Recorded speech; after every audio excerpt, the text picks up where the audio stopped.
প্রথমেই বলে দিই, এই গামছা মাথায় আর দুদিকে দুটো ক্লিপ দেখে কেউ আবার হাসাহাসি করো না বা ভয় পেয়ে যাও না। তার কারণ আগের ভিডিওতে তো দেখেইছো যে আমার বাড়িতে ছিল পুজো, তার জন্য কিন্তু আমি সকাল সকাল উঠে স্নান করে নিয়েছি আর সাথে শ্যাম্পুটাও করে নিয়েছি। আর এখানে দেখো সব বাসন কোসন বের করে নিয়েছে মা। তারপর দেখেছো ওখানেও কিন্তু আমার আরেক মা বসে রয়েছে। তো তারপর দেখো বাইরের দৃশ্যটা আমি দেখাচ্ছিলাম, তার কারণ আজকে না সেই ভোর রাত থেকে মানে মাঝরাত থেকে পুরো বৃষ্টি আরম্ভ হয়েছে আর নন স্টপ বৃষ্টি হয়েই যাচ্ছে। আর বলে না যে ঠাকুর যদি তোমার পাশে থাকে কেউ কিছু করতে পারবে না। আর ওই কথাটার মধ্যে বলতে গেলাম আর কি, যে রাখে হরি মারে কে, তো সেই হচ্ছে ব্যাপার। আর এখানে দেখাচ্ছিলাম গাছে আম, আর আমি তো সব কিছুতে একটু লেটুস রাখি, তো সেই জন্য কিন্তু ভিডিওটা অনেক পরে তোমাদের সাথে পোস্ট করছি। কিন্তু পুরোহিত মশাই পুজো শুরু করে দিয়েছে, আর আমি যেহেতু এতক্ষণ ঘরের মধ্যে ফল টল কাটছিলাম সেই জন্য রেডি হতেও পারিনি।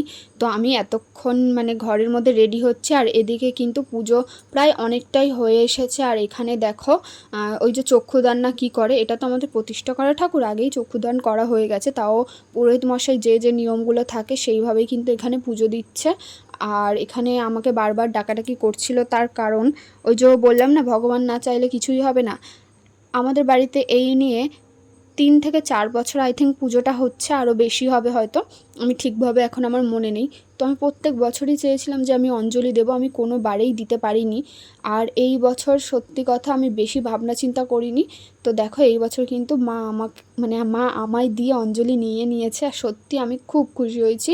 আর এই দেখো আমি জাস্ট শাড়িটা পরে সিঁদুরটা পরে চলে এসেছি, চুলটা কিন্তু এখনও আমার ভিজে। তো চলো এখানে কিন্তু আমি এবার বসবো অঞ্জলি দিতে। আর ওই যে বললাম ভগবান না চাইলে কিছু হবে না, এতক্ষণ অঝোরে বৃষ্টি হচ্ছিল, মানে বৃষ্টি থামার কোনো নামই নেই। যা হোক করে ভাই মা সবাই মিলে ধরে এখানে তিরপলটা টাঙিয়ে দিয়েছিল, তো সেই জন্য আমরা এখানে বসে অঞ্জলিটা দিতে পারবো আর কি। আর যজ্ঞটা হবে, যেহেতু আমাদের মন্দিরটা একটু ছোট, তো ভিতরে যজ্ঞ করা হয় না, যজ্ঞটা আমাদের বাইরেই হয়। তো সেই জন্য এখানে এরকমভাবে তিরপল টাঙিয়ে দেওয়া হয়েছে। আর এখানে দেখো আমার মাসিমে ছিল, আমি ছিলাম আর ভাই ছিল। আর এবছর যেহেতু সবার পরীক্ষা পড়ে গেছিলো, আমার দিদির মেয়েদের এক্সাম চালু হয়ে গেছিলো, তো আর এমন দিনে এক্সামের ডেটগুলো পড়েছিল যে ওরা কোনোভাবেই আসতে পারিনি। তার কারণ আমার দিদির এবছর আসার ইচ্ছা ছিল এবং আসার কথাই ছিল, কারণ ওর এখানে মানসিক ছিল। তো এবছর ও মানসিকটা এখানে পূরণ করতো, ও যেটা ঠাকুরের কাছে চেয়েছিল সেটা ঠাকুর ওকে পূরণ করে দিচ্ছে। আর সত্যি বলতে আমাদের মা মনসার কাছে যে যা চায় তার অবশ্যই মনের আশা পূরণ হয়, তো সেটা আমি খুব ভালোভাবেই জানি। তো সেই জন্য কিন্তু আমার দিদিদের আসার কথা ছিল, যেহেতু ওদের সবার এক্সাম পড়ে গেছে সেই জন্য আসতে পারেনি। তার মধ্যে সকাল থেকে এত বৃষ্টি হচ্ছে যে অন্য কেউ আসবে তারাও কিন্তু আসতে পারিনি। আর এখানে দেখো আমার ঘরের মা ঠাকুরদেরকে কত সুন্দর লাগছে। তারপর এখানে আমি একটু আমাদের মুখটা দেখাচ্ছিলাম, আর আমার এই ফোনের ক্যামেরাটা না ভীষণ বাজে। তারপর চলে এসেছে এখানে অঞ্জলি দিতে। এখানে দেখো আমি, আমার বোন আর মা এখানে বসে পড়েছি। বোন বলতে এটা আমার মাসির মেয়ে, যারা প্রথম থেকে আমার ভিডিও দেখে তারা সবাই জানে। তো চলো এবার এখানে একটু ভালোভাবে অঞ্জলিটা দিয়ে নিই।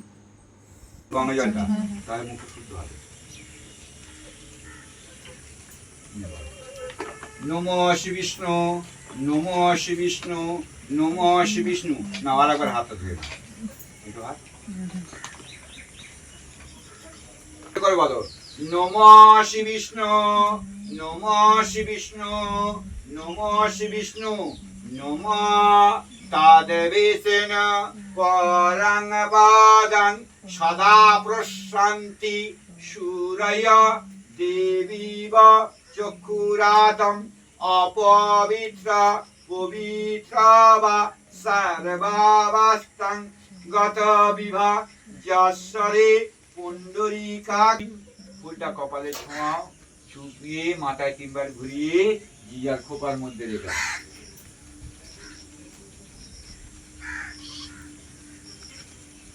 না, 3 জন 3টে ফুল নিয়ে। তারপর কিন্তু ভালোভাবে অঞ্জলি দিয়ে 2-3 বার যেরকমভাবে ফুল নিয়ে অঞ্জলি দেওয়া হয় ভালোভাবে অঞ্জলি দিয়ে চলে এসেছি যজ্ঞের এখানে। এবার শুরু হয়ে গেছে যজ্ঞ, মানে যজ্ঞের জন্য এখানে সব কিছু কাঠ টাট সাজাচ্ছে পুরোহিত মশাই আর কি। আর এখনও কিন্তু পুরোপুরি বৃষ্টিটা কমে গেছে, এখন কিন্তু বৃষ্টি হচ্ছে না। তো ওই যে বললাম ভগবান যেটা চাইবে সেটা হবে, কারণ পুজো হয়ে যাওয়ার পরে কিন্তু আবারও বৃষ্টি শুরু হয়ে গেছিলো। আর এখানে যেহেতু পুরো ভিজে কাঠটার ছিল, প্রথমে না একটু ধরাতে ভীষণই কষ্ট হচ্ছিলো, তারপর কিন্তু আমাদের যজ্ঞের আগুনটা ভালোভাবেই ধরে গেছিলো, কোনো প্রবলেম হয়নি। আর যজ্ঞটাও না খুব ভালোভাবে হয়েছে। প্রথমেই কিন্তু ওই ভিতরে কর্পূর দিয়ে দিয়েছে, দিয়ে কিন্তু ভালোভাবে কাঠটাকে ধরিয়ে নিয়েছে, ধরিয়ে নিয়ে এরপর ঘি দিয়ে ভালোভাবে যজ্ঞ শুরু হয়ে গেছে। যেরকমভাবে যজ্ঞ করে সেরকমভাবে পুরোপুরি যজ্ঞটা করে নেবে ভালোভাবে। আর যেহেতু আমাদের মন্দিরটা প্রতিষ্ঠা করা মন্দির এবং ঠাকুরগুলোকেও প্রতিষ্ঠা করা আছে, তো সেই জন্য মাস্ট আমাদের যজ্ঞ করতেই হবে বছরে একবার। তো সেই জন্য কিন্তু এখানে যজ্ঞ শুরু হয়ে গেছে। আর আমাদের এই পুজোটা কী পুজো সেটা বলে দিই। এটা হচ্ছে বছরের যে পুজোটা হয়, বছর কি পুজো না কি বলে, বাৎসরিক পুজো। তো সেটাই হচ্ছে, এটা বছরে একবার হয়, যেই দিনটাতে প্রতিষ্ঠা হয়েছিল সেই সময়ের পুজো আর কি। তো এটা না আমাদের অনেকটা আগেই হয়, একটা বছর আমার ঠাম্মা মারা যাওয়াতে পিছিয়ে এসছে, তো সেই থেকে এরকম পিছিয়েই করা হয় আর কি, ওই ডেটটাতে আর করা হয় না। তো দেখতেই পাচ্ছ পুরো ধোঁয়া ধোঁয়া হয়ে গেছে। আর আমার মন্দিরের ভিতর তো কী কী ঠাকুর আছে, যারা আমার ভিডিও জানো মানে দেখো তারা তো জানো, আর যারা জানো না তাদের জন্যও বলে দিই। ভিতরে রয়েছে মা মনসা আর লক্ষ্মীনারায়ণ এখানে প্রতিষ্ঠা করা, এবং বিভিন্ন রকম ঠাকুর রয়েছে ভিতরে, এমনকি আমার ভোলে বাবাও রয়েছে ভিতরে। তো দেখো এখানে এত ধোঁয়া হচ্ছে, এত ধোঁয়া হচ্ছে যে ধারণার বাইরে। অনেকটা সরে এসে দাঁড়িয়েছি আমরা, তাও ধোঁয়া হচ্ছে। যজ্ঞ হবে আর ধোঁয়া হবে না, এটা কি আর হতে পারে? তো এখানে বেলপাতা টেলপাতা দিয়ে বেশ ভালোভাবে যজ্ঞটা হয়ে গেছে। যজ্ঞ হওয়ার পরে কিন্তু এখানে লাগবে 5 জনকে। তো আমরা 5 জন চলে এসেছি। প্রথমে কিন্তু চলে এসেছে আমার ভাই, তার কারণ এই বাড়ির ছেলে লাগবে, বাবা নেই যেহেতু, বাবা কাজে, তো সেই জন্য কিন্তু ভাইকে দিয়েই করানো হবে। তো চলে গেছে আমার ভাই ওখানে, আর নিয়ে নিয়েছে হাতে একটা পাটকাঠি। ওর গায়ে ঠেকিয়ে কিন্তু পরপর আমরা 5 জনও কিন্তু পাটকাঠি নিয়ে সবাই সবার গায়ের মধ্যে ঠেকিয়ে দাঁড়িয়েছি। আর এই নিয়মটা প্রত্যেক বছরই আমি করি, মানে আমি যদি অঞ্জলি নাও দিই তাও আমি এই নিয়মটা করি আর কি। তো দেখো কীরকমভাবে আমরা এখানে 5 জন মিলে দাঁড়িয়ে আছি। সো তারপরে কিন্তু এই যে পাটকাঠিগুলো ভেঙে সবাইকে এই যজ্ঞের আগুনের উপরে দিতে হবে, আর তার মধ্যে কিন্তু দিতে হবে ঘি। আর এখানে এতটাই ধোঁয়া হচ্ছে যে কোথায় কি দিচ্ছিলাম নিজেরাও জানি না, মানে পুরোখানে কাঁদতে কাঁদতে শেষ আর কি, এরকম অবস্থা। তো ভাইয়ের পরে এখানে চলে গেছে মা, মার পরে কিন্তু আমি চলে গেছি। আমি তো মনে হচ্ছে পুরো অন্ধের মতো কি করেছি জানি না, যা হোক করে ওরকমভাবে দিয়ে চলে এসেছি। তারপর দেখো এখানে গেছে আমার বোন আর বোনের ছেলে, ওরা দুজন একসাথেই দিয়ে দিয়েছে, কারণ ওর ছেলে একদমই ওখানে দাঁড়াতে পারছিল না। তারপর দেখো চলে এসেছে পুরোহিত মশাই এখানে আরতি করতে। আর ধোঁয়া ধোঁয়া অবস্থা, তাই আমরা জিজ্ঞেস করছিলাম যে উনি কিছু দেখতে পাচ্ছে কিনা। বললো যে দেখতে না পেলে কি হবে, করতে তো হবেই।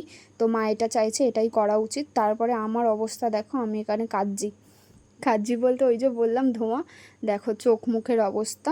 তো চলো, ঠাকুরের কাছে এরকম চোখের জল ফেলা ভালো, অন্য মানুষদের জন্য চোখের জল না ফেলে, এটা একদমই ঠিক আছে। যাই হোক, তারপরে কিন্তু এখানে আমার পুজো পুরোপুরি কমপ্লিট হয়ে গেছে। এবার আমরা এখানে আরতির যে আগুন আছে সেটা কিন্তু আশীর্বাদ হিসেবে সবাই সবার মাথায় নিয়ে নিচ্ছি। আর এখানে ছিল আমার বান্ধবীর মেয়ে, ওর মাথায় একটু দিয়ে দিলাম, আর ওকে বললাম যে তুই যদি নিতে পারিস তাহলে তুই একা একা একটু নিয়ে নে। তো আমিও দিয়েছি, ও নিয়ে নিয়েছে।